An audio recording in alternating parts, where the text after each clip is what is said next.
This video, let's build an expandable bone meal farm for Minecraft Bedrock 1.20.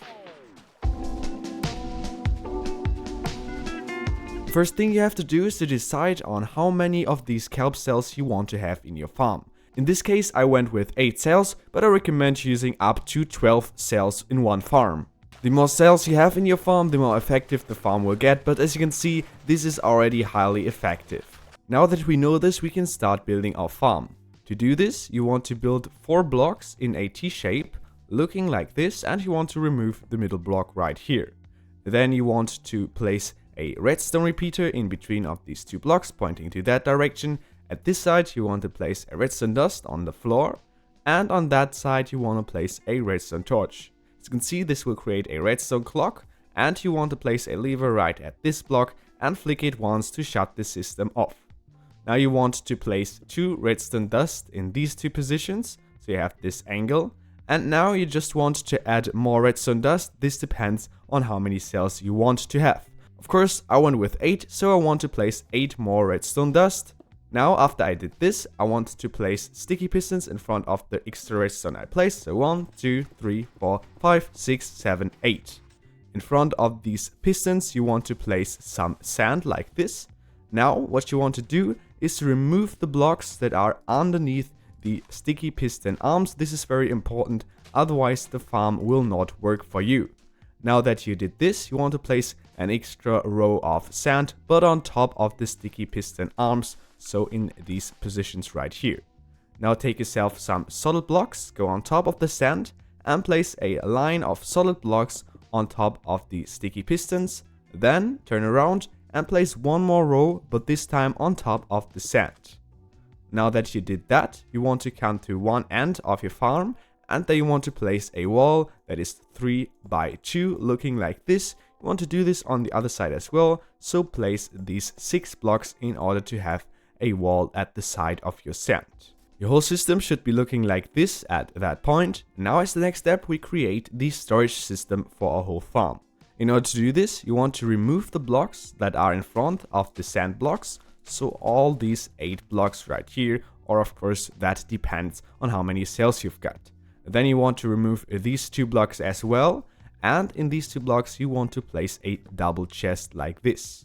Now in the other blocks we removed, we want to place hoppers, and all of these hoppers should funnel towards our double chest, so all the items get collected first in the hoppers and then all go to the double chest.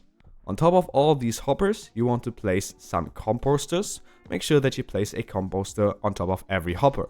Once you did that, you want to take out some more hoppers and place one hopper on top of each composter. You have to crouch in order to do this and place the hoppers on the side of the composters, otherwise I think it might not work. Now that we did this, we can start with the next step, and this is to take out some more blocks. And now behind the sand, you want to place one more line out of solid blocks all the way till the end, like this. And on top of that line, you want to place another line out of pistons. All these pistons should face this exact side so that you can harvest all the kelp that grows in this farm. On top of that piston row, you want to place another row of solid blocks this time. And then at both sides, you want to place a wall that has the size 3 by 3, so just encages the whole thing perfectly. Of course, on this side as well.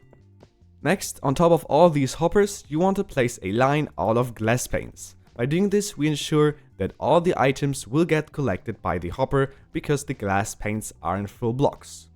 Next, you want to place some glass blocks, and you want to do this on the second and third block height, so place a line of blocks right here. And then on the third block right here, you want to place another line of glass blocks. You should now have one row of glass panes on top of the hoppers, and then one block behind that, you should have 2 rows of glass blocks.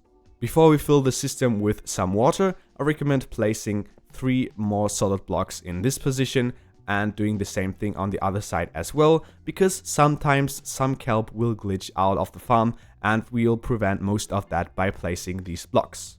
Now we want to take out some water. Maybe you can create an infinite water source nearby the farm by placing 2 water buckets like this. Then of course you can take some buckets and just repeat that infinitely. And you can use these water buckets in order to fill up the system. You just want to place water source blocks at the top of this whole cage like this. At the bottom of our farm, so on top of the sand, you want to place 1 kelp each. And after doing this, we just have to connect the pistons that harvest the kelp with our redstone system. To do this, we'll need some redstone torches and some redstone dust. You want to remove the block that is right next to the redstone dust. And then you want to place a redstone torch instead. Make sure that it is at the side of the block where the redstone dust is on top. Above that redstone torch, you want to place a block, then another redstone torch at the same side, a block on top of that torch, another block, one more torch. Then you want to place a block at the side of the block you placed. And now underneath every of these pistons, you want to place one more block like this. Then you just want to place redstone dust all over the blocks you placed and on this one as well. And now the farm is finished. In order to use the farm, the only thing that you have to do is to activate that lever right here. Then this will produce a ton of kelp, as you can see right here. All that kelp will get into the hoppers, get composted to bone meal in these composters, then to the hoppers that are below, and then all the bone meal will be in the chests right here. As you can see, there are the first few coming in. This farm uses the zerotick mechanism, and this is somewhat glitchy, as you can see from these items flickering around. So to be honest with you, this farm might have some problems from time to time. But you can fix most of these by looking to the pinned comment of this video. There I have some advice for you in order to fix those problems. If you want to get the most out of your farm, then I recommend just digging 3 blocks down nearby, and then just place some ladders and a trapdoor on top, so you created a nice AFK spot that you can design however you want. You can then just go AFK and leave the farm running. And once you get out of it, you'll find yourself a ton of bone meal in this chest. By the way, this is just the amount I got in the 2.5 minutes I recorded this. For such an easy to build farm, I think this is highly productive, and I hope it will help you to get a lot of bone meal in your survival world. If it did, then please don't forget to subscribe. I appreciate all kinds of support. If you have any questions or problems, look in the comments, maybe write some yourself, or get in contact with me on my Discord server. And then I hope we'll see us again in the next video. See ya!